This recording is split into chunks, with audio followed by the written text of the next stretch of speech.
Hey, this is Kevin from Kevin's Microfleet. Today I'm coming to you with a Micro Galaxy Squadron review. We're going to be taking a look at the light armor class Desert Skiff from Series 5. So we're going to go ahead and take a look at the figure, at the vehicle, at the packaging. We'll do some measurements and then we'll do a comparison. Let's go ahead and dive into the review. All right, so let's go ahead and start here with the packaging. So here is the front of the Desert Skiff packaging. So we can see we've got our one guy there on the actual skiff. You can see down here it says Desert Skiff 101. You got the 40th anniversary Return of the Jedi sticker on there. As we flip this thing around, you get a chance to see the back. So this shows you a little bit of what it has. So it comes with a stand. It's got the little plank that comes out. And then there's another couple things that open up on it as well. And then you've got your other vehicles here that are in the line. So as we take a look here at the back of the packaging, this is just like a generic sandy background. There's really nothing to this other than that. As we take a look at the part that comes on the underside, this again doesn't really have anything but kind of like a sand look to it. So that does bode well for, a specific type of display. If you were going to display this thing on this, that looks totally fine. Here is the UPC if you're looking for that. So that way you have it. And that is that. So now let's go ahead and start here with the figures. So we have two different figures here. We've got a Han Solo, and then we have a Nikto Skiff guard. So let's start with the guard himself. So here's what he looks like. And actually a really good job here, not only on the sculpt, but also on the details. He's got a little backpack on. He's got a blaster on the side of his leg. And a lot of paint applications. Kind of surprising for a figure like this that's just kind of like an offshoot, probably a one-off type of a figure, that we get that much paint detail on it. So that's really cool. Glad to see that. So from a measurement perspective, he is 1 inch tall, even with the hat. And then here we get our Han Solo. So this one is kind of difficult. Like you're gonna get a little bit of washout here on the actual face itself, but the sculpting detail on it is really nice. They did a great job again with Han Solo. You can see with all the figures, their feet look just a little bit wider. That's really just to make sure that you can get them to stand up without having them fall over. But that is pretty good. So here we go. He is 1 inch tall as well. So let's go ahead and take a look at the actual skiff itself. It does come with this stand here that is a ball and socket. This was pretty challenging to get in there, to be honest. There you go, I popped it out. When I first went to put it in here, I was pushing on it so hard that this stand here was bending. So I wouldn't be surprised if that's what you have to do in order to get that thing in there.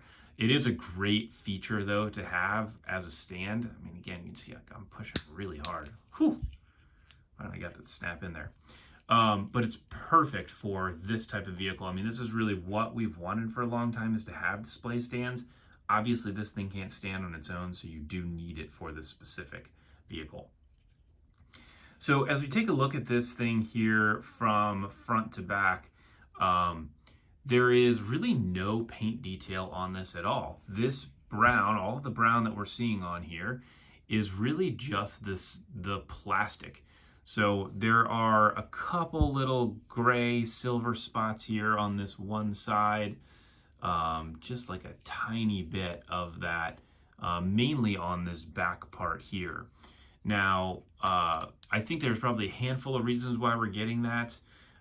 Some of it is because of I think it's just because of the size of this vehicle and the fact that you're getting two figures with it, that it just starts to bring the cost down enough where it really makes sense for them to just do less on this. I have heard rumors of the fact that we might get another battle pack at some point that has actually two of these in it, which would be really cool. So let's go ahead and talk through the different features. So the first thing coming from front to back is you have this little plank which will come out. So you can pull that out. It actually does click in place. You can see there on the bottom, it's got like a little tab in there on the inside to help click it in so it doesn't fall back out. You also get this panel here actually folds down, which is pretty cool. So that fits in pretty well with having another figure stand on there and fall off and need to hang on. And then you can see we've got 3 different C-clamps here to be able to hold the figures in place. And then you have this little piece that opens up in the middle, which shows you the engine compartment, and you get a chance to see the engine, which is also pretty cool. And then as we turn it around to here, you've got these little fins on the side. These guys move all the way around 360 degrees. They are on just like I don't think they're on a ball joint, nope. And then you can see here is the back. This side moves around as well. This panel is just locked in place. And that is your Skiff. Now, there's not a whole lot to it. I think just from a playability perspective, it is cool to have those couple different pieces. Let's go ahead and see if we can throw these figures in here. The one thing that I have found with these C-clamps is ultimately the best way to get the figure in is to kind of fit them in like that. That is actually a much more flexible C-clamp than they've had in previous waves. The C-clamps tend to be very, very firm, and so you'll break it as you put the figures in there. So that's pretty good to be able to pop him on there. And then we'll go ahead and put Han Solo on here as well.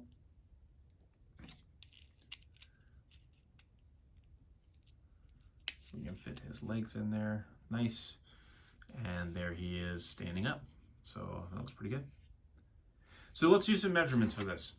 So measuring this thing up from front to back is about 5 inches from front to back.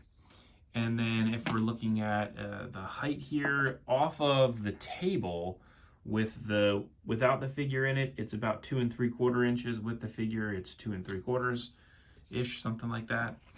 And then if you're looking at the width of this guy, it's about 2 inches wide. So that gives you an idea of the measurements. And again, the cool thing about this ball joint, I really do like this. I love that Micro Galaxy Squadron has used the ball joint in a couple of different vehicles and stands. So you can really turn this thing around, which is awesome. So you can make it look like it's on its side or like it's flying. This is really, really cool. I love that feature. And I hope to see more of those ball joints here in the future. So I wanted to show this as a comparison to the old Action Fleet model. So the old Action Fleet one, you can see right away, I mean, when I was originally looking at the Skiff on the website, when I saw it on Amazon, I was kind of like, wow, that they really didn't do that much with that. I'm surprised that we're not getting more detail with it. And so now seeing it compared to the Action Fleet one, I would say the scaling looks much better on the Micro Galaxy one than the Action Fleet. Now, obviously on Action Fleet 2, you're not getting any of the negative space here on the sides as well as up here on the railing. It's just painted in, which gives you that sense that with the Action Fleet one, there's more to it. Now, there are 2 different versions of this Action Fleet one. There is this version, and then there's also a battle damage version, which actually has a little bit more paint detailing in here on the side. Now, the other thing that I do like about the Action Fleet one, which we'll get some with Micro Galaxy Squadron, is how you're able to put a lot of figures on it. So you do have you do also have this little thing here, which you can move down, and that will pull out your plank on the Action Fleet one, which is pretty cool. You can do that. You do have the ability to get the driver in there, although I'm not going to take that driver out because it was a real pain to get them in there.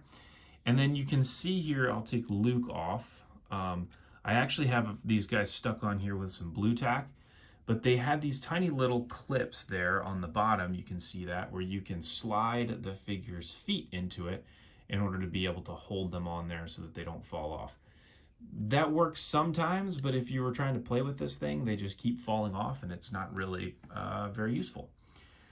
So you can also see here with the figures, when you've got Han Solo, it's the same exact white shirt and brown pants like we see in the movie, which is really cool, but Obviously, the paint is much different as it's all hand painted, and all the Micro Galaxy Squadron stuff is machine painted. And then you also have your, here's a way to see your two guards on there. So the Action Fleet one looks still pretty good for the time that it was made back in the early 90s, but from that to machine painted, I would say the Micro Galaxy Squadron one still probably ends up winning over top of the Action Fleet. And the Action Fleet does have a stand that came with it as well. Obviously, you can't use it as a ball joint because it's not a ball joint. But that is that. So if you liked this review, if you could, please go ahead and like and subscribe.